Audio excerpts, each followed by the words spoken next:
יש לנו הרגשה שכולם מדברים איתנו כשהם מחוץ לתפקיד, שמגיעים לתפקיד, נופל עליהם איזה קטר כזה שממסמר אותם לאיזו התנהגות שונה.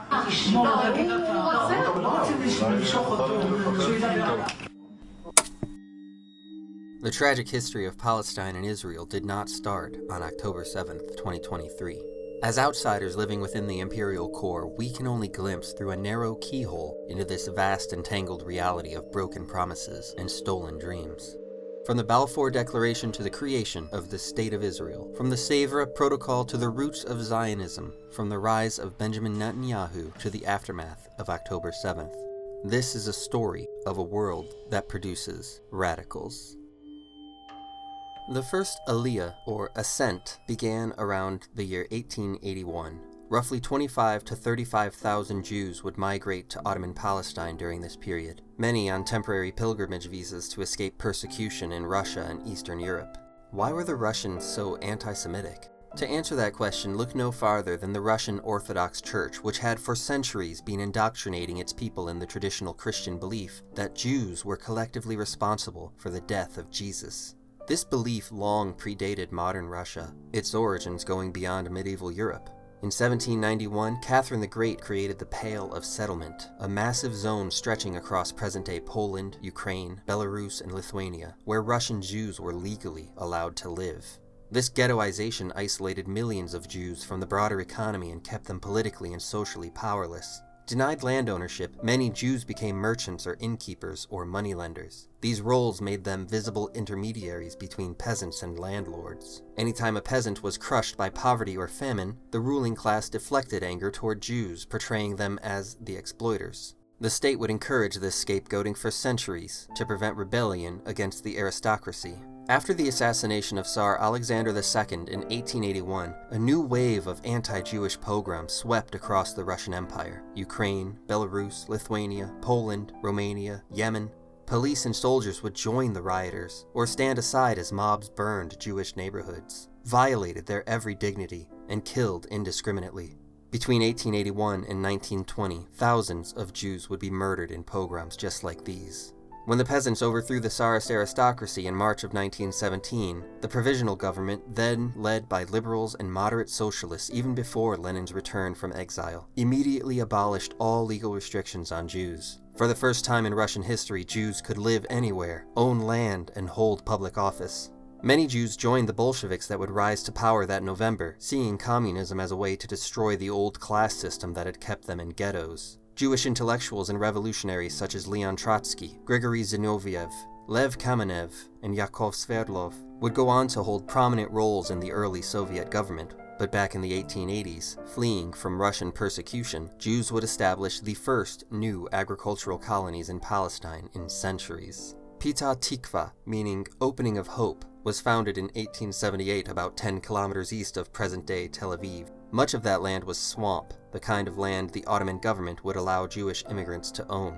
The settlers would later flee the site after a deadly malaria outbreak. The colony was revived in 1883 by Jewish immigrants from Eastern Europe, part of the first Aliyah, with the financial backing of Baron Edmund de Rothschild, who funded drainage and irrigation projects. By the early 1900s, Petah Tikva was thriving as the mother of Jewish settlements. The Zionist movement emerged in Europe near the end of the 19th century, bolstered by the publication of Theodor Herzl's pamphlet Der Judenstaat in 1896. Herzl had planned to deliver his pamphlet as a speech to the Rothschild family and their banking dynasty, but Rothschild would ultimately reject Herzl's proposal, which offered up two possible regions for Jewish settlement, Argentina and Palestine. That same year, according to one historical account, Herzl offered to pay £20 million, around $2.2 billion in today's currency, to the Ottoman Sultan to issue a charter for Jews to colonize Palestine, reportedly exclaiming that, without the help of the Zionists, the Turkish economy would not stand a chance of recovery. Sultan Abdul Hamid II told Herzl's interlocutor, Philip de Nowinski, "If Mr. Herzl is as much your friend as you are mine, then advise him not to take another step in this matter. I cannot sell even a foot of land, for it does not belong to me, but to my people. My people have won this empire by fighting for it with their blood, and have fertilized it with their blood. We will again cover it with our blood before we allow it to be wrested away from us." Herzl went on to organize the first Zionist Congress, convening over 3 days in August of 1897 in Switzerland. About 200 delegates attended from 17 countries, plus the press. Here was adopted unanimously the Basel Program, redefining Zionism as a political movement rather than merely a cultural or religious yearning. In a diary entry dated 3 days after the conference, Herzl wrote, "At Basel I founded the Jewish state. If I said this out loud today, I would be greeted by universal laughter. In 5 years perhaps, and certainly in 50, everyone will recognize it." In 1898, Herzl would petition Kaiser Wilhelm II to assist in securing a charter in Syria and Palestine. A draft of his address to the Kaiser in a diary entry dated October 18th reads, "This is the land of our fathers, a land suitable for colonization and cultivation. Your Majesty has seen the country. It cries out for people to work it, and we have among our brethren a frightful proletariat. These people cry out for a land to cultivate. Now we should like to create a new welfare out of these states of distress, of the land and of the people, by the systematic combination of both. We consider our cause so fine, so worthy of the sympathy of the most magnanimous minds, that we are requesting your Imperial Majesty's exalted aid for the project." Sultan Abdul Hamid II granted Herzl an audience in Istanbul on May 17, 1901, and offered him territory in Mesopotamia, but flatly refused to consider Palestine. The Ottoman bureaucracy began tightening immigration rules for foreign Jews in the early 1900s, viewing Zionist land purchases, often financed through European banks, as a colonial Trojan horse. The Turks had ruled the Holy Land for 4 centuries now, but when a teenaged Bosnian Serb assassinated the heir to the Austro-Hungarian Empire, everything changed. But why this war? Why now? Did a 19-year-old's bullets really have to start all of this? Beneath their fluttering flags and fancy uniforms, nearly every empire was drowning in its own ambition. Every major power was living on borrowed money from other major powers. Banks were leveraged to the hilt, treasuries dependent on endless expansion of colonies, of markets of profit. By the dawn of the 20th century, the world had been carved up. There were no new continents to plunder, no fresh frontiers for easy capital to sustain the growth these empires had come to depend on. Capitalism itself had reached a breaking point. Conquest had become too expensive, and profit too scarce to sustain peace. The Great War wasn't fought for civilization, or democracy, or justice. It was fought because imperialist capitalism depended on it. By November of 1915, with the Great War raging across Eurasia, Sir Mark Sykes of Britain and François-Georges Picot of France were already secretly negotiating how to divide the Arab provinces of the collapsing Ottoman Empire. They drew lines across a map of the Middle East with a ruler. France would control modern-day Syria and Lebanon, the Blue Zone. Britain would take the Red Zone, southern Mesopotamia, including Baghdad, as well as the ports of Haifa and Acre, to connect their planned rail route from India via Basra. The rest of Palestine would be under a vague form of international administration. Jerusalem was sacred to all 3 major Abrahamic faiths, which had coexisted there in relative stability, and no singular power wanted to risk global outrage by claiming it for themselves. To keep Russia committed to the war, Tsar Nicholas II was secretly promised Istanbul, once the great capital of the Byzantine Empire, now a bargaining chip. Russia would also receive Bosphorus and Dardanelles, the Turkish straits that his country had long sought. Although that bit of the deal fell apart after the Bolshevik Revolution in November of 1917.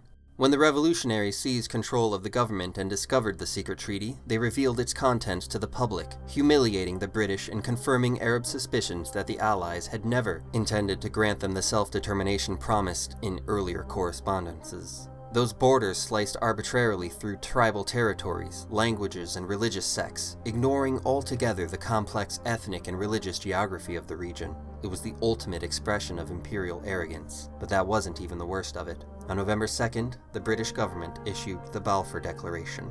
His Majesty's government view with favor the establishment in Palestine of a national home for the Jewish people, and will use their best endeavors to facilitate the achievement of this object, it being clearly understood that nothing shall be done which may prejudice the civil and religious rights of existing non-Jewish communities in Palestine, or the rights and political status enjoyed by Jews in any other country. That was a letter from British Foreign Secretary Arthur Balfour to Lord Rothschild, a leader of the British Jewish community. British forces led by General Edmund Allenby captured Jerusalem just 5 weeks later.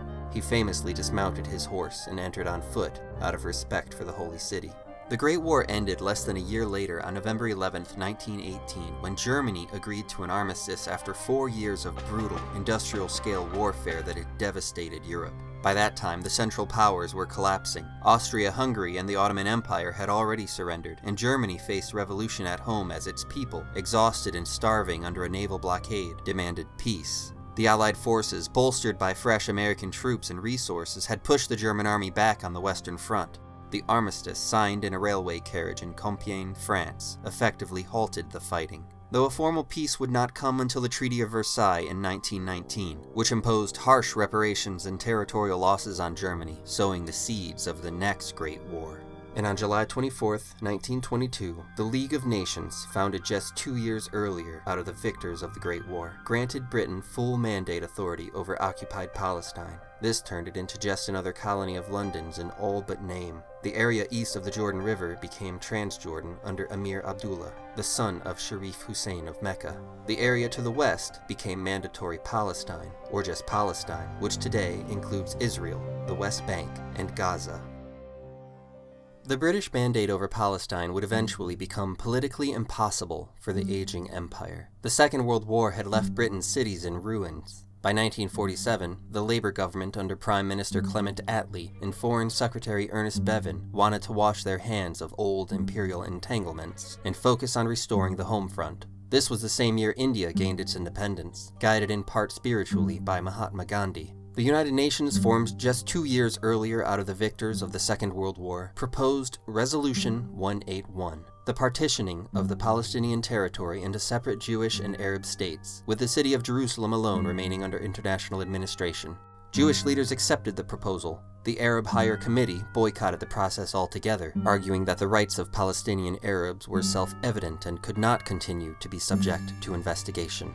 About 1.1 million Arab Muslims and 100,000 Arab Christians were already living in Palestine, and many of the 600,000 Jews living there had only arrived during the previous 30 years under the British mandate, especially in the aftermath of the Holocaust. Hundreds of thousands of Jews who had lost nearly everything were displaced in camps across Europe under horrific conditions. But immigration into the US and Western Europe was severely restricted.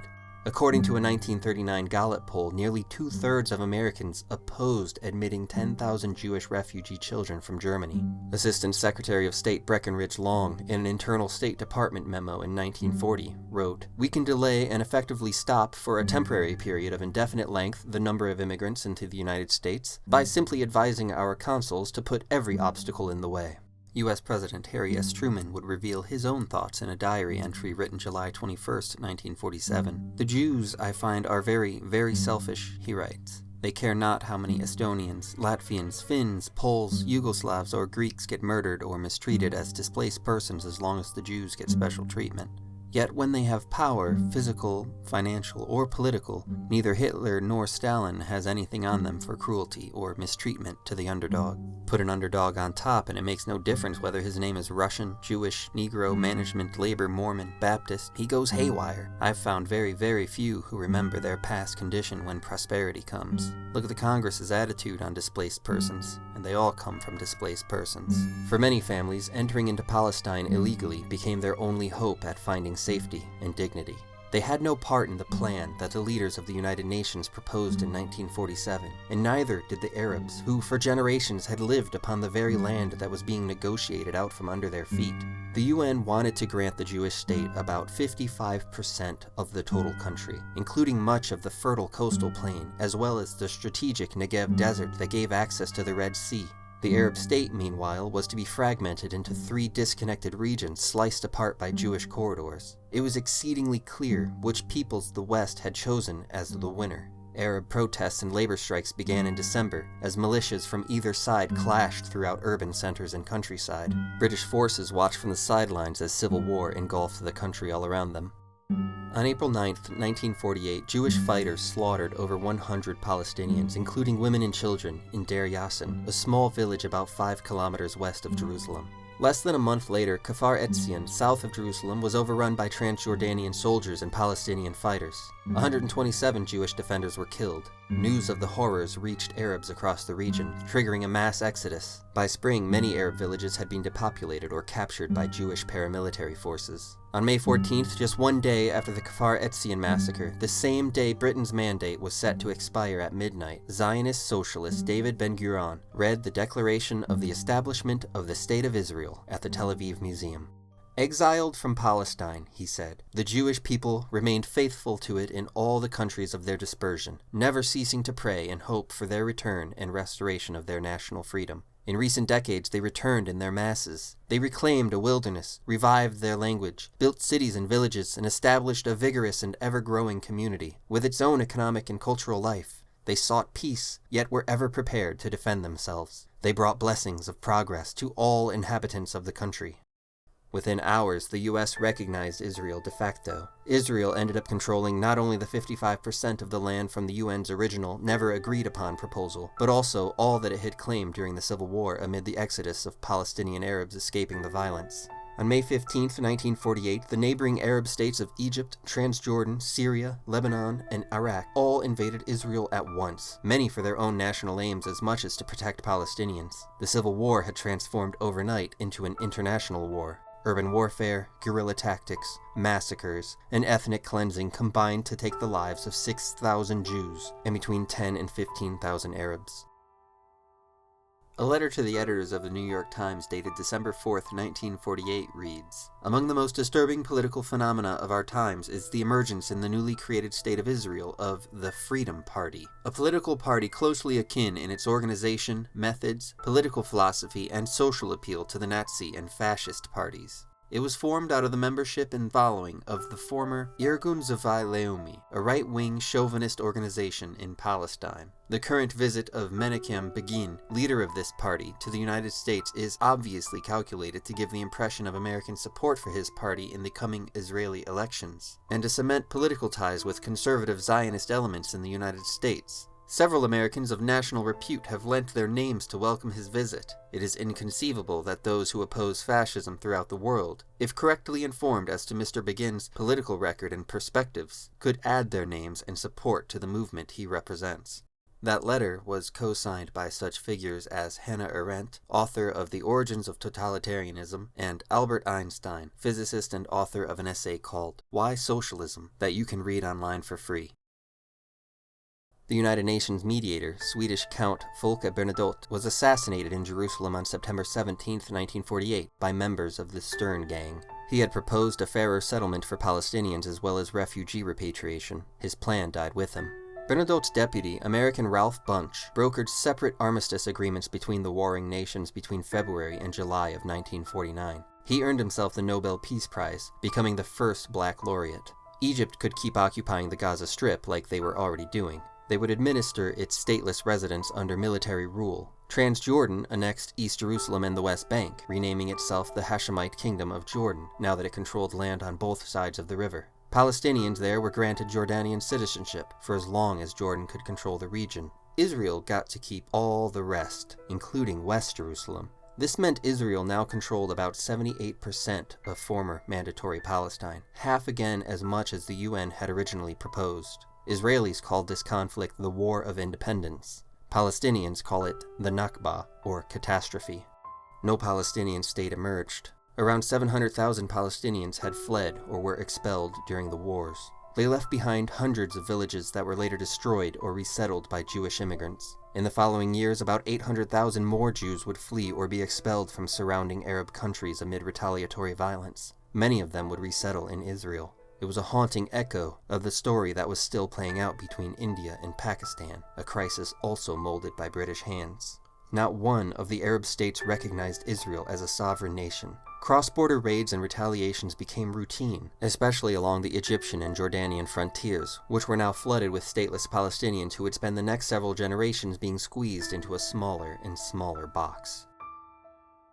In the year 1956, Egypt's Arab socialist president, Gamal Abdel Nasser, sought Western financing to build the Aswan High Dam, a massive public works project that would allow Egypt to control the Nile's floods, irrigate farmland, and electrify the country. But the World Bank's loan came with conditions. First, harsh austerity policies at home. Second, Egypt had to remain within the Western economic and defense orbit. When Nasser didn't play along, the United States and the World Bank abruptly withdrew their loan offer that July. And on July 26, the Egyptian president nationalized the Suez Canal, the main shipping route between Europe and Asia, which carried about 2/3 of Europe's oil imports at the time. All company profits, which had for decades been flowing into the bank accounts of British and French shareholders who had never even seen the thing, let alone had a hand in its construction, now went directly to the Egyptian state. The Aswan Dam was funded and built by the end of 1970. Unfortunately, this presented a problem for the canal's previous owners. So in October, the following people secretly met in a private villa in Sèvres, a suburb west of Paris near Versailles. For the Israeli delegation, Prime Minister and Defense Minister David Ben-Gurion, Director General of the Ministry of Defense and future Prime Minister Shimon Peres, and Chief of Staff of the Israeli Defense Forces Moshe Dayan. For the French delegation, French Foreign Minister Christian Pineau, Defense Minister Maurice Bourges-Manori, Chief of Naval Staff Admiral Henry Nomi, and Colonel André Beaufret. For the British delegation, Patrick Dean, legal advisor to the Foreign Office and representing the British government, and Denis Greenhill, a Foreign Office official. Back in London, via secure channels, Prime Minister Anthony Eden and Foreign Secretary Selwyn Lloyd would approve the plan. Here's the plan. Israel would invade Egypt from the east, claiming self-defense from President Nasser's forces. Britain and France would then issue an ultimatum to both sides to stop fighting and withdraw from the Canal Zone or else. And when Egypt inevitably refused to stop fighting the Israeli invaders on their own soil, Britain and France would use that refusal as an excuse to intervene militarily, occupy the canal, and topple Nasser to get their canal back. This whole conspiracy came to be known as the Sèvres Protocol, signed October 24, 1956, by Ben-Gurion, Pineau, and Dean for their respective governments. When reports of the arrangement leaked just days later, Prime Minister Eden would deny its existence, sending Dean back to France the very next day to collect all copies and leave no trace. But Pineau refused to comply since the Israeli diplomats had already left the country. For Eden, the existence of the protocol was a catastrophe, a smoking gun that exposed the full extent of collusion between Britain, France, and Israel.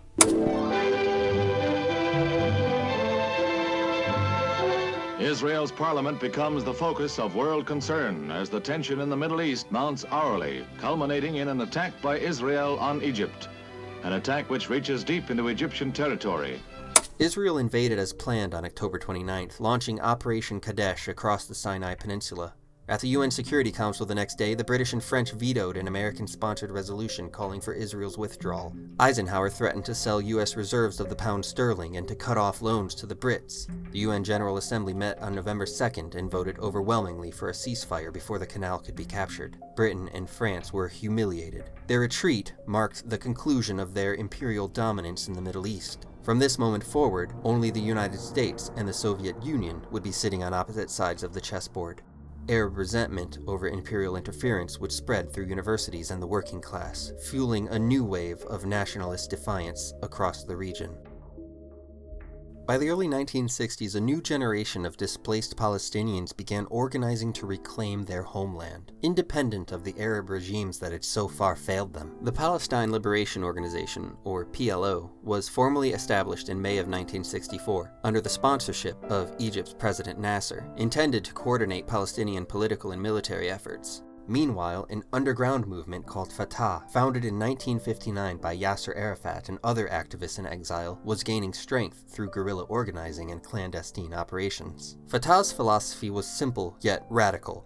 Palestinians must liberate Palestine by themselves, through armed struggle, not by waiting for Arab armies or diplomacy. Its members must reject reliance on Arab regimes like Egypt, Syria, or Jordan, all of which had their own interests in the conflict. The movement itself envisioned a secular, democratic state in all of historic Palestine, one where Muslims, Christians, and Jews could live together, rather than a theocratic or ethnic state. At the United Nations, Yasser Arafat would famously address the General Assembly in 1974, declaring, "Today I have come bearing an olive branch and a freedom fighter's gun. Do not let the olive branch fall from my hand. I repeat, do not let the olive branch fall from my hand."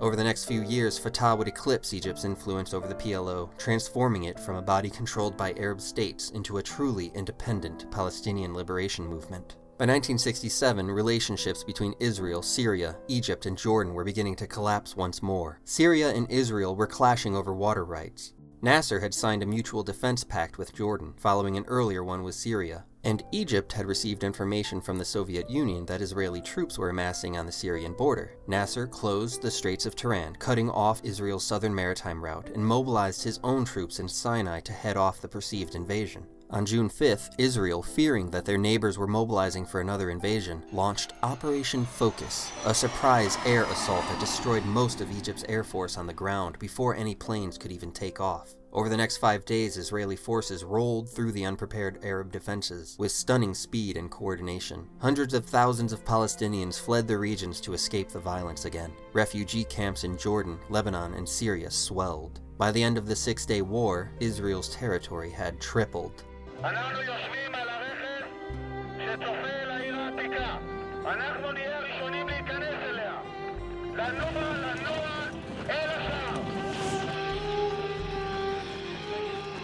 אנחנו הולכים ומעמיקים לתוך העיר העתיקה.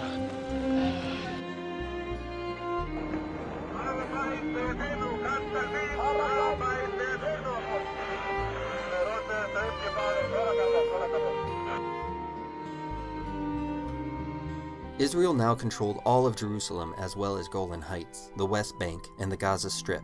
Over 1 million Palestinian Arabs had populated these areas, and instead of annexing these regions or granting the people citizenship and rights, Israel established military administration, arguing that the land's final status would be decided in peace negotiations.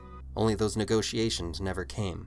The speed and decisiveness of the Israeli victory in the 6-day war humiliated many Muslims who had believed until then that God favored their cause. They had lost not only their armies and their territories, but also faith in their leaders, in their countries, and in themselves. The profound appeal of Islamic fundamentalism in Egypt and elsewhere was born in this shocking debacle. A newly strident voice was heard in the mosques. The voice said that they had been defeated by a force far larger than the tiny country of Israel. God had turned against the Muslims. The only way back to him was to return to the pure religion. The voice answered despair with a simple formulation: Islam is the solution.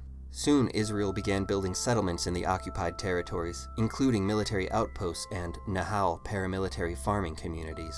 The first civilian settlement in the West Bank, the repopulated Kfar Etzion, was re-established in September of 1967, followed by others in the Jordan Valley and Golan Heights. These settlements were illegal under the Fourth Geneva Convention, which Israel denies, insisting that the territories are actually disputed, not occupied. When leaders of the 8 Arab states met in Khartoum, Sudan, from August 29th to September 1st to decide how to respond to Israel's overwhelming victory, they issued the Khartoum Resolution, the famous 3 no's. No peace with Israel, no recognition of Israel, no negotiations with Israel.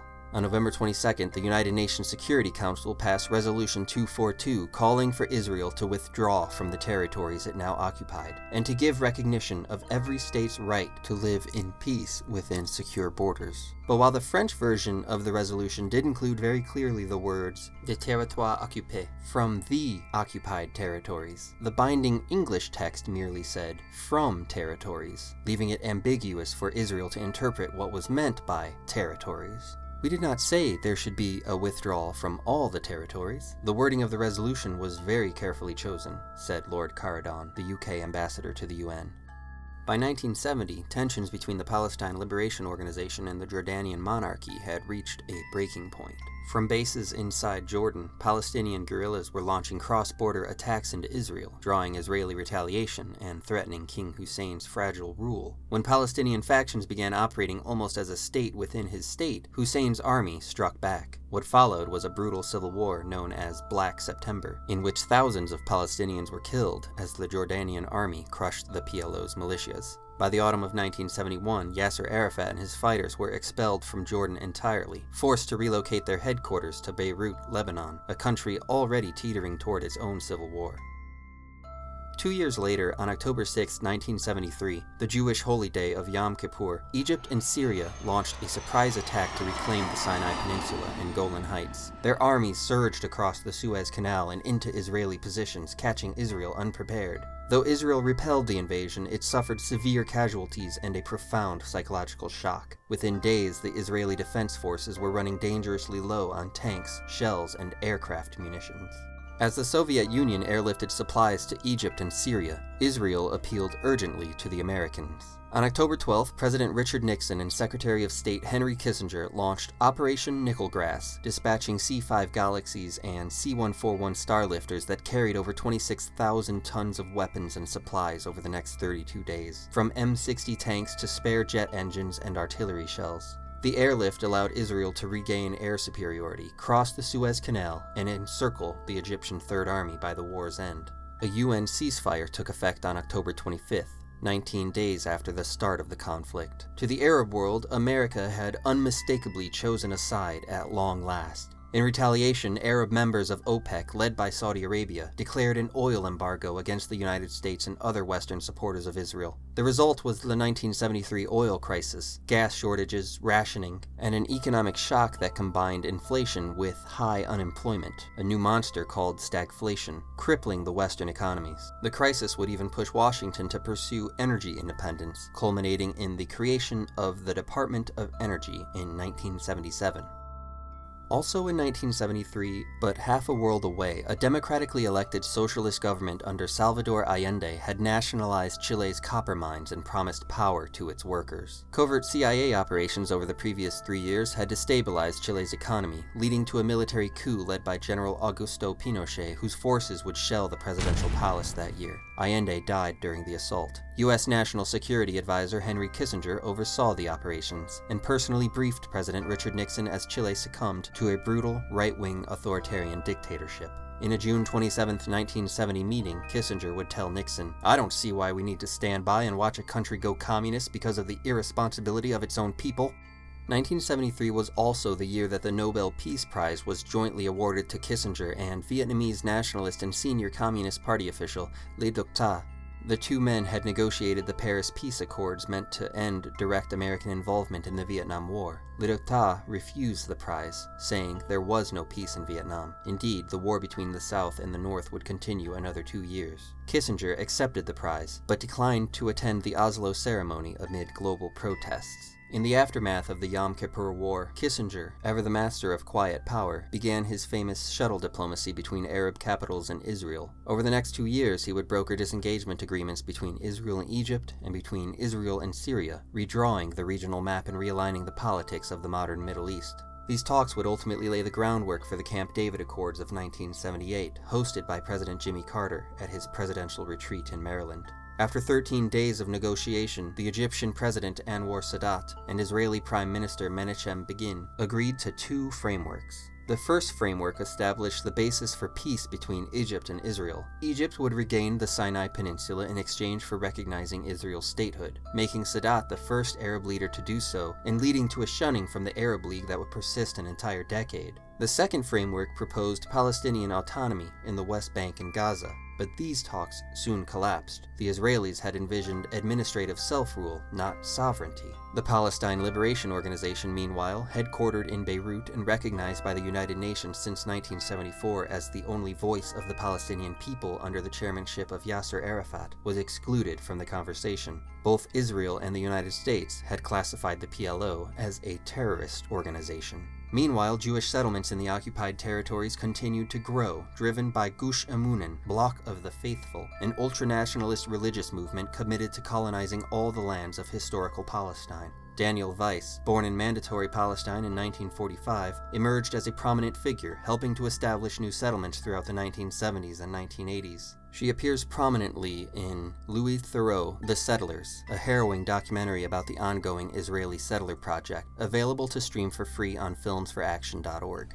You will witness how Jews go to Gaza and Arabs disappear from Gaza. They lost the right to stay in this holy place. Please go.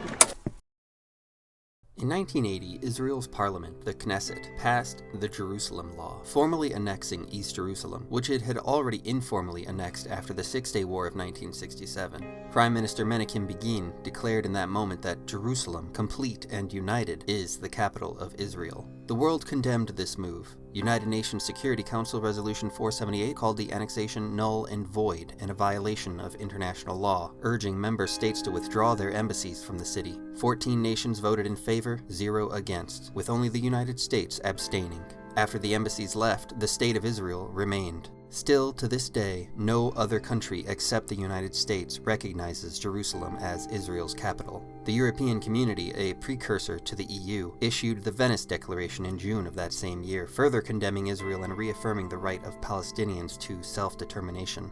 For Palestinians living in the shadow of the old city walls of East Jerusalem, the declaration was not just political, it was personal. Overnight, their birthplace had been absorbed into a state that denied them citizenship. On June 6, 1982, following an assassination attempt on Israel's ambassador in London by a splinter Palestinian group outside of Arafat's control, Israel launched a full-scale invasion into Lebanon, the PLO's home since being expelled from Jordan during Black September 11 years earlier.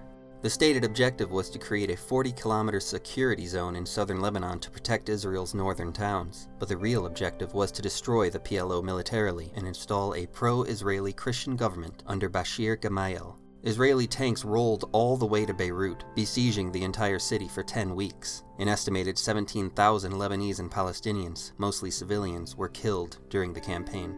On September 14th, Bashir Gemayel, then president-elect of Lebanon, was assassinated. The assassin was a member of the Syrian Social Nationalist Party, which opposed Gemayel's alliance with Israel. This shattered Israel's plan to install a friendly Christian government in Beirut and provided the pretext for Israeli forces to re-enter. They sealed off the Sabra and Shatila refugee camps and allowed Lebanese Christian militias to enter. Over the next 36 to 48 hours, these men systematically slaughtered civilians while Israeli forces surrounded the area and fired flares at night to keep the camps illuminated. We went back to see dead bodies explode as they were being removed because the phalangists and Israelis placed mines underneath them. I remember the smell. It was so strong, and it stayed for a week, even though they sprayed the camp to get rid of it. Death toll estimates range from 700 to 3,500 people. The world watched in horror as these events unfolded. President Ronald Reagan called it an act of barbarism. The UN General Assembly declared the massacre an act of genocide. 400,000 Israeli citizens, roughly 10% of the population, marched on Tel Aviv to demand accountability. The Kahan Commission would later find Defense Minister Ariel Sharon indirectly responsible, forcing him to resign. The PLO, meanwhile, was forced to flee to Tunisia. On December 8, 1987, a military truck in Gaza's Jabalia refugee camp struck a civilian car at a checkpoint, killing 4 Palestinian laborers returning from work in Israel. What followed was not just anger. Thousands attended the funerals the next day. Those funerals erupted into protests. Those protests spread across Gaza, the West Bank, and East Jerusalem within days. This was the First Intifada, a spontaneous uprising not orchestrated by the PLO. The uprising would persist until 1993. Thousands of Palestinians, many of them teenagers, faced Israeli soldiers with nothing but stones. Soldiers were instructed to break the bones of protesters to discourage resistance. Over 1,200 Palestinians were killed and tens of thousands injured in the first years of the Intifada.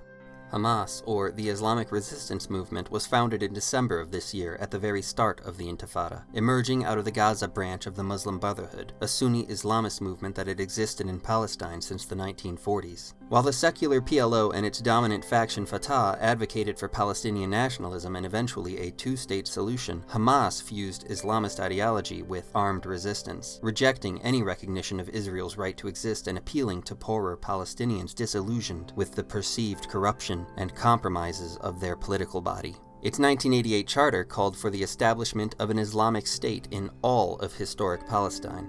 In light of this uprising, from exile in Algiers, the Palestine National Council declared the establishment of the State of Palestine. For the first time, the PLO implicitly recognized Israel's right to exist by accepting the two-state formula of UN Resolution 242. Over 100 nations recognized Palestine diplomatically. The United States and Israel alone did not. Still, this would mark a turning point, a shift from armed struggle to diplomacy, as Israel began to recognize that occupation could not be sustained by force alone, and the center of Palestinian politics shifted from exiled leadership abroad to the occupied territories themselves.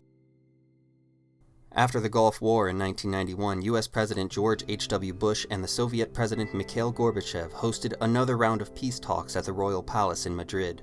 For the first time, Israeli and Palestinian representatives sat in the same room, face to face, to attempt diplomacy. Palestine's chief negotiator, Haider Abdel-Shafi, a respected physician from Gaza, insisted that land for peace must include East Jerusalem and an end to settlement expansion. Israeli Prime Minister Yitzhak Shamir was skeptical. He was a member of the right-wing Likud party and former leader in the militant Stern Gang in the 1940s. Recall the Deir Yassin massacre in 1948, as well as the assassination of the Swedish pro-Palestinian UN ambassador that same year.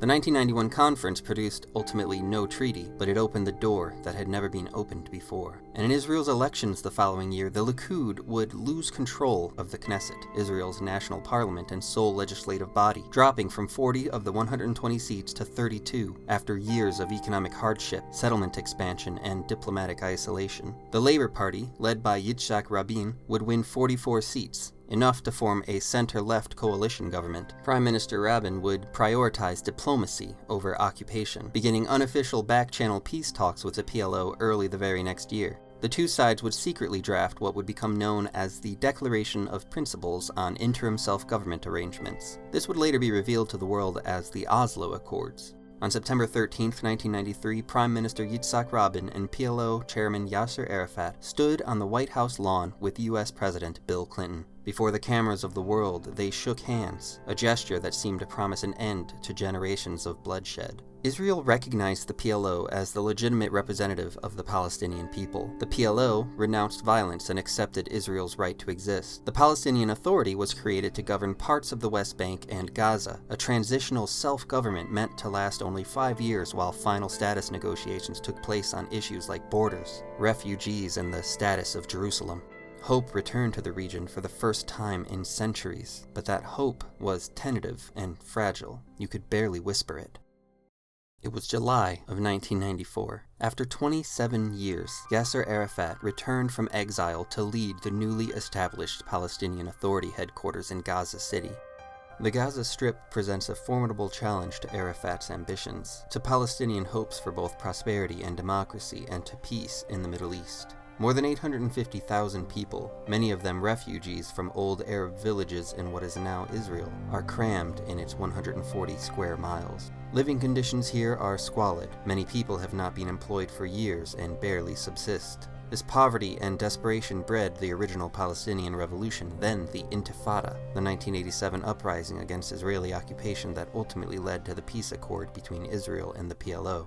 Arafat, escorted to the Gaza border by Egyptian President Hosni Mubarak, walked across at Rafah at mid-afternoon, gesturing with a V for victory sign. He dropped to his knees to kiss the ground and to pray. He was quickly engulfed by scores of Palestinian police officers, disappearing for a while, his black and white headdress barely visible, before the officers raised him aloft to the cheers of jubilant supporters. Tens of thousands of Palestinians lined the roads chanting his name. In October, King Hussein made Jordan the second Arab state to make peace with Israel, again with mediation from Bill Clinton at the border between the two nations. This ended 46 years of official hostilities and opened trade and tourism for both nations. In December of that year, Rabin, Arafat, and Israeli Foreign Minister Shimon Peres shared the Nobel Peace Prize for the Oslo Accords and the Jordan-Israel Peace Treaty. But beneath the celebrations, Israeli settlements continued to grow, particularly around East Jerusalem and the West Bank. For many Palestinians, daily life changed little, if at all. Still the same Palestinian checkpoints, restrictions on movement, and economic dependency. The occupation had not ended. This was not sovereignty. It was a temporary administrative state, still under military occupation, that would only last until negotiations broke down with their oppressors. And it was only a matter of time. Prime Minister Rabin's government had signed the Oslo II Accord in September of 1995, transferring yet more Palestinian cities to the newly created Palestinian Authority. As Israel withdrew from parts of the West Bank, settler leaders, ultranationalist rabbis, and right-wing Likud politicians, including rising star Benjamin Netanyahu, accused Rabin of selling out the nation. Public rallies featured posters depicting Rabin in a Nazi uniform, with chants of "Rabin is a traitor."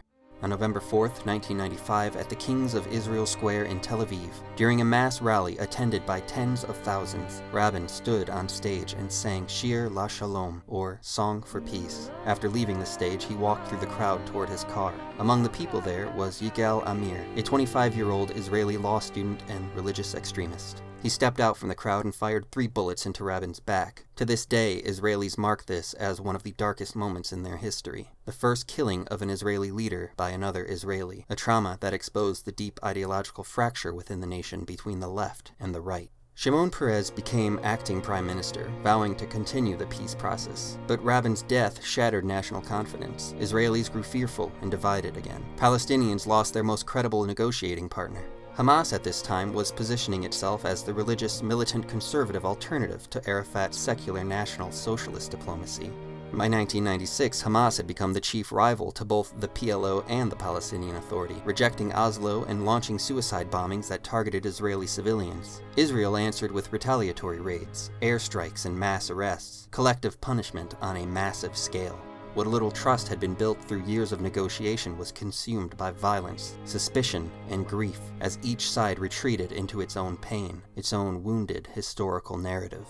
That same year, Benjamin Netanyahu entered the national spotlight. He promised explicitly to slow down the peace process and expand Israeli settlements. Capitalizing on the Israeli people's fear of suicide bombings, Netanyahu accused his opponents of endangering national security. He narrowly defeated Shimon Peres in the 1996 election, 50.4% to 49.5%.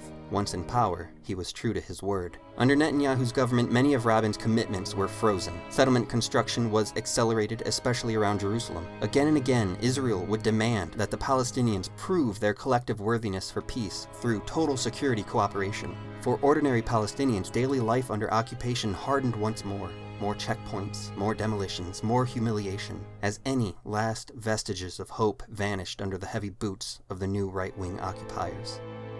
When he met with Clinton for the first time in the summer of 1996, Netanyahu tried to sway him toward the Zionist position. Joe Lockhart was the White House spokesman. He described the Israeli prime minister as one of the most obnoxious individuals you're going to come into, just a liar and a cheat. He could open his mouth and you could have no confidence that anything that came out of it was the truth. Clinton himself would say after the meeting, "Who the f*** does he think he is? Who's the f***ing superpower here?" In October of 1998, Clinton would try once more to restart the Oslo peace process. He brought both Benjamin Netanyahu and Yasser Arafat, along with a gravely ill King Hussein of Jordan, to the Wye River plantation in Maryland. The US president stood to the side as Netanyahu and Arafat signed yet another agreement for peace. Israel ceded just 13% of the West Bank. But the spirit of compromise was dead and gone. Netanyahu returned to Israel to a chorus of fury from both the left and right wing. The left accused him of sabotaging peace. The right accused him of conceding too much. Benny Begin, son of Menachem Begin and a prominent figure within Netanyahu's own party, resigned in protest to the deal. By the following year, Netanyahu's coalition had fractured. Opposition parties and even some former allies among the Likud party were preparing for a vote of no confidence. Netanyahu called for early elections that May, giving the public a clear choice. Choose security or surrender. That was his campaign's central message. Only Israelis by this time were tired of political gridlock and they wanted results, not rhetoric. So they voted decisively for Ehud Barak of the Labour Party to try to turn things around once more. By the summer of 2000, the peace process was running on fumes. President Bill Clinton once more invited Israel and Palestine to the same table, hoping against hope to secure a legacy peace deal before the end of his presidency. Barak and Arafat met at Camp David, hoping for one final breakthrough. For 2 weeks, they negotiated behind closed doors, but decades of mistrust couldn't be bridged in a single summit. Barak's coalition back home was already threatening to collapse, and Arafat faced pressure from Hamas and even factions within his own Fatah faction, who viewed Oslo as a failure. The talks collapsed over the same fault lines that had always divided them: Jerusalem, borders, and the right of return for millions of Palestinian refugees. Israeli Prime Minister Barak's offers were unprecedented. Israel would give Palestinians 91 to 92% of the West Bank and all of Gaza, plus land swaps from pre-1967 Israel, representing 1 to 3% in additional land to make up the difference. Israel offered Palestine custodianship over parts of East Jerusalem and administrative control over Arab neighborhoods. Israel refused full right of return for the 4 to 5 million Palestinian refugees displaced since 1948. Instead, Barak proposed a symbolic return of 100,000 refugees on humanitarian grounds and a multinational compensation fund for the rest. Arafat considered this unacceptable, as it effectively renounced the refugees' legal right to return under UN Resolution 194. The right of return was not just some bargaining chip, it was the foundational promise of the Palestinian national movement for over 50 years. Of the second point, Arafat rejected the proposal outright, telling Clinton that offering Palestinians a capital without the Al-Aqsa Mosque was like offering the Vatican without St. Peter's Basilica. And as for the first point, Arafat rejected Israel's land offer because it left Palestinians isolated in non-contiguous enclaves broken apart by Israeli-controlled roads. Israel would also retain airspace, water rights, and borders, meaning the proposed Palestinian state would not have true sovereignty at all. Arafat refused to sign the deal, arguing that the offer violated UN resolutions that had called for full withdrawal to 1967 borders and full sovereignty over East Jerusalem. Clinton and Barak would both later blame Arafat for missing an opportunity, but negotiators like Robert Malley and Hussein Agha later stated that neither side was ready for a final agreement and that the Israeli offer was not nearly as generous as had been portrayed to the public. 2 months later, on September 28, 2000, Ariel Sharon, the hardline former general and leader of Israel's Likud party, ascended the Haram al-Sharif, known to Jews as the Temple Mount, and to Muslims as the site of the Al-Aqsa Mosque and the Dome of the Rock. It is one of the holiest places in Islam, where the Prophet Muhammad is believed to have ascended to heaven nearly 1400 years ago. It is also among the holiest in Judaism, believed to be the site of the ancient temple. Sharon arrived surrounded by nearly 1,000 Israeli police officers. He had sought formal approval for the visit from Prime Minister Barak, who reluctantly allowed it on the condition that Sharon not enter the mosques themselves. Barak would later admit that this was a mistake. Everyone in Israel knew what the visit meant. Sharon, already infamous for his role in the 1982 Lebanon War, recalled that it was Sharon, then the Minister of Defense, who was found by his own country to bear personal responsibility for the slaughter of civilians in the Sabra and Shatila refugee communities. As news of Sharon's presence spread, outrage erupted across the occupied territories. Thousands gathered spontaneously in protest as they left their Friday prayers at the same holy place Sharon had defiled just yesterday. They hurled stones at Israeli police. The police responded with rubber bullets and tear gas and, finally, live ammunition. Within days, the violence had spread from Jerusalem to Gaza to Nablus, as far as Ramallah. The Israeli government called it a riot. Palestinians called it the Al-Aqsa Intifada, the uprising of Al-Aqsa. The Israeli Defense Forces, the IDF, took over from the police, adding tank shells and helicopter gunships to the fray. By October 5th, more than 70 Palestinians and several Israeli soldiers were killed. The IDF claimed it was responding to armed gunfire from Palestinian militants mixed in with the crowds, and perhaps they were, but multiple human rights organizations, including B'Tselem, Amnesty International, and Human Rights Watch, reported that Israeli forces fired live rounds at unarmed demonstrators, including children and journalists. Over the next 5 years, the death toll would climb into the thousands. Suicide bombings orchestrated by an increasingly popular Hamas continued. Hamas leaders were assassinated, the infrastructure demolished, airstrikes, a cycle of vengeance that consumed both peoples. There was simply nothing left of peace. One must imagine that this was exactly what Sharon wanted, an end to peace. By 2001, Palestinian Authority security forces and Hamas militants would be fighting each other, in addition to confronting Israel. Hamas framed itself as a true resistance movement throughout the 5 years of this second intifada, while Arafat's PA appeared weak and ineffective. The uprising would lead to Israel holding an early special election for prime minister, as Ehud Barak's popularity among the people collapsed. Ariel Sharon, that same Ariel Sharon who had kicked off the uprising just the year before, won by a landslide, 62 to 37%. His platform? Security, and an end to negotiations with Arafat. Netanyahu was roaring to get back into the ring too. On September 11, 2001, a terrorist attack on American soil orchestrated by Saudi-born millionaire and religious extremist Osama bin Laden shattered the illusion that America controlled the world. Nearly 3,000 Americans died that day, along with 19 jihadist hijackers. Netanyahu seized on that tragedy. He published and promoted his earlier book, Fighting Terrorism, becoming a sought-after guest on Western news programs and talk shows. They see the United States as the great Satan. We in Israel, by the way, are the little Satan. To the American people, he framed Israel's fight against Palestinian militants as part of the global war on terror. To his own people, he mocked the United States' peace efforts and promised more permanent solutions.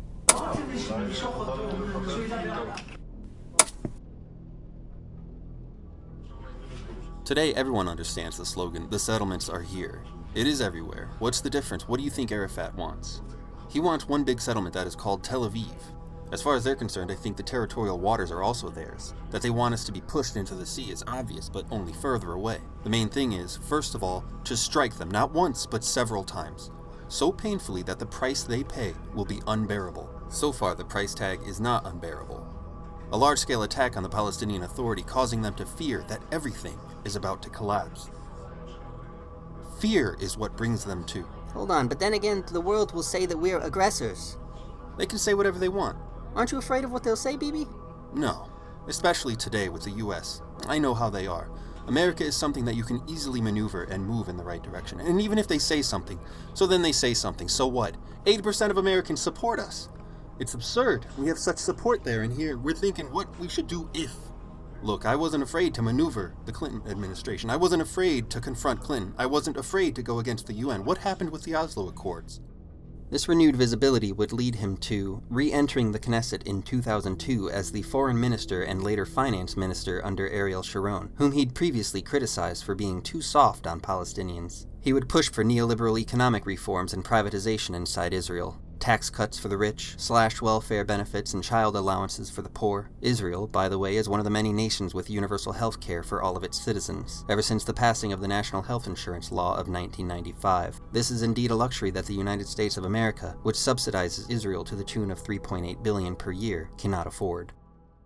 When Yasser Arafat died in November of 2004, the secular nationalist Palestinian Authority lost its unifying figure of 35 years. By this time, Hamas had become the most organized and disciplined political force in Gaza, thanks to its vast social and religious networks. Between the 1990s and now, Hamas had been organizing a parallel infrastructure of mosques, charities, schools, and clinics throughout Gaza. Their organization had grassroots legitimacy. In August of 2005, something unprecedented happened. Ariel Sharon withdrew all Israeli settlers and troops from Gaza. He did not negotiate this move with the PA or set up any transitional plans. There had been no negotiations to give legitimacy to the retreat. Hamas was able to claim victory through their resistance. Armed struggle had at last succeeded where diplomacy had failed for generations. Hamas leader Ismail Haniyeh and others publicly declared, "Gaza has been liberated by the blood of our martyrs." Netanyahu, in his resignation letter to Sharon, wrote, "The moment of truth has come. I cannot sanction a decision which threatens state security." In January 2006, the Palestinian Legislative Council elections were held, the first free election in a decade. To the shock of the international community, but hopefully to the shock now of no one at all, the ultranationalist Hamas won a majority, taking 74 of 132 seats. Arafat's old party, Fatah, won only 45. The US, Israel, and the EU refused to recognize Palestine's new government under Ismail Haniyeh, unless Hamas renounced violence, recognized Israel, and accepted previous peace accords. Hamas rejected these demands, just as Arafat had rejected them 6 years earlier. By the next year, tensions between Hamas and Fatah escalated into open conflict. In June, after months of street battles and assassinations, Hamas fighters seized control of the Gaza Strip, expelling Fatah officials and security forces that had been loyal to the Palestinian Authority. This brief but brutal civil war left hundreds of Palestinians dead, and from that moment on, the Palestinian territories were divided into two. Hamas ruled Gaza, and Fatah governed the West Bank. Israel and Egypt immediately imposed a blockade on Gaza, sealing its borders by land, air, and sea. Nearly 2 million Palestinians would now live behind walls and barbed wire. It was the collective punishment of Gaza's entire civilian population, illegal under international law. From December of 2008 to January the next year, Israel launched Operation Cast Lead, further intensifying the blockade. By this time, Gaza's economy had collapsed. Around 80% of residents depended on humanitarian aid to survive. Power outages, unemployment, and malnutrition were rampant. By the time Netanyahu was re-elected as Israel's prime minister in February, the blockade was already in its third year. Netanyahu's government continued to coordinate with Egypt to maintain strict control of Gaza's borders. Naval patrols blocked Palestinian fishing and intercepted aid flotillas, leading perhaps most notably to the 2010 Mavi Marmara incident, in which a Turkish humanitarian organization had deployed a convoy of 6 civilian ships carrying aid supplies, food, medicine, construction materials. Activists from around 40 countries set out with the goal to break the Israeli blockade of Gaza by sea and to draw attention to the humanitarian crisis there. On May 31st, Israeli naval commandos intercepted the flotilla in international waters, about 70 nautical miles off the Gaza coast. When they boarded the lead ship, the Mavi Marmara, carrying more than 600 passengers, violent clashes erupted. Passengers resisted with metal rods, knives, and makeshift weapons. Israeli forces answered with bullets. 10 Turkish activists were murdered, with dozens more injured. The UN Human Rights Council condemned Israel's actions as unlawful and disproportionate. The blockade remained in place, though Israel slightly loosened restrictions in response to international outrage over the incident. Netanyahu raised food imports from around 2,400 tons per week to around 6,000 tons per week. Exports from Gaza, like fruits, furniture, and textiles, remained almost completely banned. In the year 2011, the Arab Spring swept across the region, toppling governments from Tunis to Cairo. In Palestine, though, nothing changed. The Palestinian Authority clung to power in the West Bank while Hamas ruled Gaza. 2 governments, 2 ideologies, no state between them. The dream of unity was shattered now beyond all recognition, and then came the wars. On November 14, 2012, Israel assassinated Ahmed Jabari, the commander of Hamas's military wing, who had been instrumental in negotiating prisoner exchanges and was effectively Hamas's top field commander. In retaliation, Hamas and Islamic Jihad fired hundreds of rockets into Israel, reaching as far as Tel Aviv and Jerusalem for the first time. Israel launched Operation Pillar of Defense, targeting rocket launch sites, weapons depots, and Hamas infrastructure with intense airstrikes. The aerial bombardment was massive. By 2014, Gaza's unemployment rate had soared above 40%. 4 out of 5 people depended on food aid. Children grew up under Israeli surveillance drones. The average age was 17. Meanwhile, in the West Bank, Israeli settlements kept expanding, cutting deeper and deeper into the land that was supposed to have become a Palestinian state someday. New outposts rose on hilltops, connected by roads that only Israelis were allowed to drive. The apartheid everyone swore didn't exist began to look unmistakably real. All those years blurred together: rockets, funerals, international condemnations and hand-wringing, and the endless hum of drones. When the United States brokered the Abraham Accords in 2020, normalizing relations between Israel and wealthy Arab monarchies, including the United Arab Emirates, Bahrain, Sudan, and Morocco, the message to Palestinians was unmistakable. Your struggle no longer matters. You're not a part of this conversation anymore. Find your bootstraps. In May of 2021, after weeks of clashes in Jerusalem and police raids inside the Al-Aqsa Mosque compound, Hamas began firing rockets toward Israeli cities. Israel launched massive airstrikes in response. For 11 days, hellfire rained down on the Gaza Strip. Entire residential blocks were destroyed, leveled. Over 250 Palestinians were killed, including many children, according to estimates of the United Nations. By contrast, 13 people were killed in Israel, mostly by rocket fire. When the ceasefire finally came, Gaza's infrastructure lay in ruins once again. Water lines shattered, power plants offline, dozens of residential towers leveled, over 100,000 residents now displaced. Reconstruction would take years for the people of Palestine, even as the blockade remained firmly in place with no exit strategy, no hope for peace, no notice from the international community, apart from the pleas of the most strident activists. In late 2022 and early 2023, Israeli politics began shifting further and further to the right. Prime Minister Benjamin Netanyahu returned to office once more at the head of a coalition that included far-right nationalists and religious parties. He would create the most extreme right-wing government Israel had ever seen, with such administrators as Itamar Ben-Gurion, leader of Jewish Power, and Bezalel Smotrich, leader of the religious Zionism party, who was given authority over civil administration in the West Bank, effectively leaving him in control of settlement policy. And Aryeh Deri, leader of the ultra-Orthodox Shas party, was given major influence over welfare and religious affairs. In Gaza, Hamas continued to rebuild tunnels and rocket stockpiles under the blockade. The Palestinian Authority in the West Bank grew increasingly unpopular and authoritarian as settlement expansion accelerated and the quality of life for those West Bank Palestinians trapped within their own homes became increasingly dire.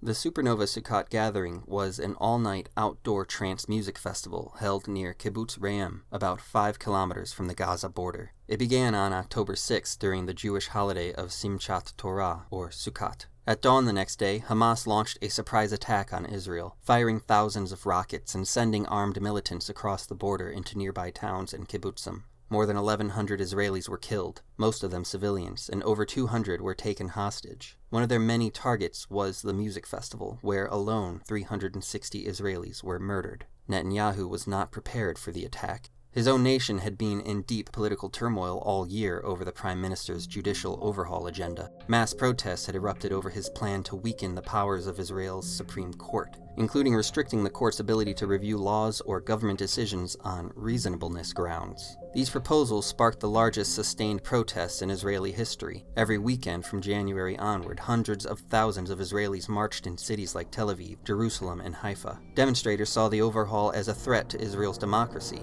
Netanyahu's supporters claimed it was needed to curb judicial activism. Israel declared war the day after the attack and began a sustained bombing campaign in Gaza. Thousands of Palestinians were killed in the first weeks of airstrikes, and the humanitarian crisis deepened as electricity, water, and fuel supplies were cut off entirely. While many Israelis supported their country's military response, questions began surfacing almost immediately about how such an intelligence and security failure could happen. Families of hostages and victims organized daily demonstrations, demanding government accountability and a clear plan for rescuing the captives. The events of October 7th marked the collapse of what little stability had existed since the last major war. Israel's Zionist right wing took from October 7th exactly what they needed: a moral justification for the genocide of all Palestinians living within Israel's self-declared borders. People around the world continue to debate whether or not what is happening to Palestinians in Israel can actually be considered a genocide. And among those who agree that it is, in fact, a genocide, there is further debate as to whether or not that genocide is justifiable. I hope this message reaches you in peace. This is not only the end of a war, this is the end of an age of terror and death, and the beginning of the age of faith and hope and of God. It's the start of a grand concord and lasting harmony for Israel and all the nations of what will soon be a truly magnificent region. I believe that so strongly. This is the historic dawn of a new Middle East. Generations from now, this will be remembered as the moment that everything began to change, and change very much for the better.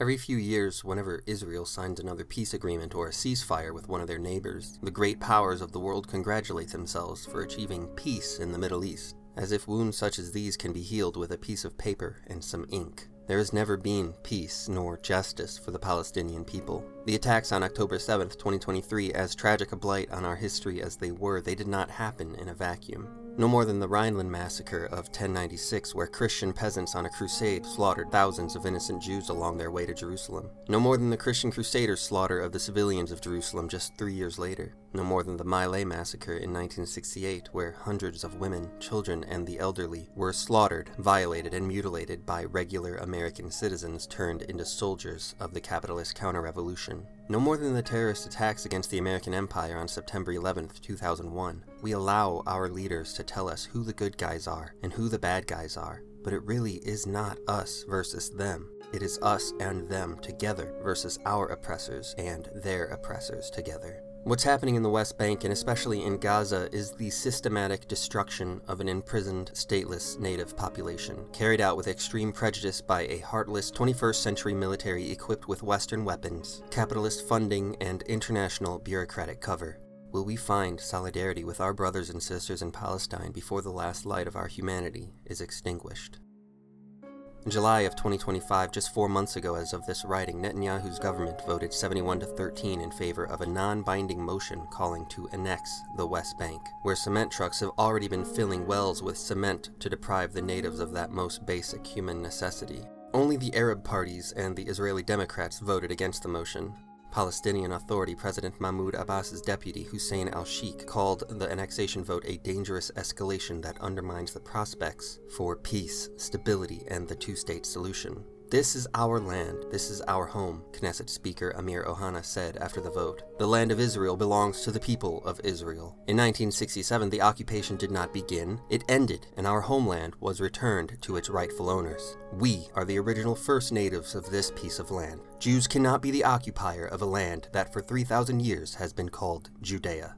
Netanyahu has cautioned his party to abstain from voting on an actual annexation, fearing backlash from a United States whose own citizens are appearing increasingly alarmed by the rise of right-wing fascism around the world. Many Israeli settlers, on the other hand, are champing at the bit to occupy Gaza and the rest of the West Bank. and the United Nations might have just made their dreams come true. On November 17th of this year, the United Nations Security Council passed Resolution 2803 to give effect to the Gaza peace plan, which isn't so much a peace plan to benefit the people of Palestine, but rather to convert the Gaza Strip into prime real estate and to give the US a permanent presence in the planned trade corridor connecting India and Europe via the Mediterranean. This is all happening unless we vote them out of power. Unless we who are fortunate enough to live within the imperial core are able to pressure Israel to seek actual peace with the people of Palestine. By the time this video is published, the West Bank may already be annexed into Israel. Trump may have already broken ground in Gaza for his new resort. The violence in the Middle East will never stop until we accept and combat its root cause, which is the greatest enemy of our species, the systems of hierarchy themselves. Religion, nation, race, class, sex. These are the systems that pit humans against each other and prevent us from seeing the strength in our solidarity, in our community. We are not born as enemies. We are born and must die as human beings, but we do not have to die as enemies. Few historians would dare argue that our hand did not shape much of the world's turmoil, that our comforts, our endless greed and excess, even today this all comes at the cost of their immeasurable suffering. Our empires created these conditions, just as Victor Frankenstein created his Prometheus. Shelley's novel, written in 1818 during Europe's Industrial Revolution, is about the consequences of human hubris, of creating something you refuse to take responsibility for. Our empires refuse to take responsibility for the suffering throughout all the world's lands that were plundered and despoiled and enslaved at the barrel of their guns. Our empires won't even take responsibility for their own people. What does that tell you? Frankenstein dies from exhaustion and illness aboard a ship in the Arctic, tormented by guilt and regret for his many sins. We are looking through a keyhole, and that keyhole is part of a door. That door isn't locked. It is a little difficult to open. There's centuries, millennia of propaganda blocking the door from the other side. We must help each other push open this door, so that together we can find our true strength as a human species at long last. Our true strength is community. Let me know what you think. If you profited from this video, please like and subscribe for more like it. I love to hear your comments and talk about these stories with you too. If you're doing well financially, please consider supporting my work by buying me a coffee or sharing this with a friend. And finally, one could say that the Palestinians have been paying for Europe's guilty conscience for 31 years. And one could say that the state of Israel was not created to save the Jews, but to protect Western interests at the gate of the Middle East. And I don't think that it's right for the Palestinians to pay for Europe's crimes.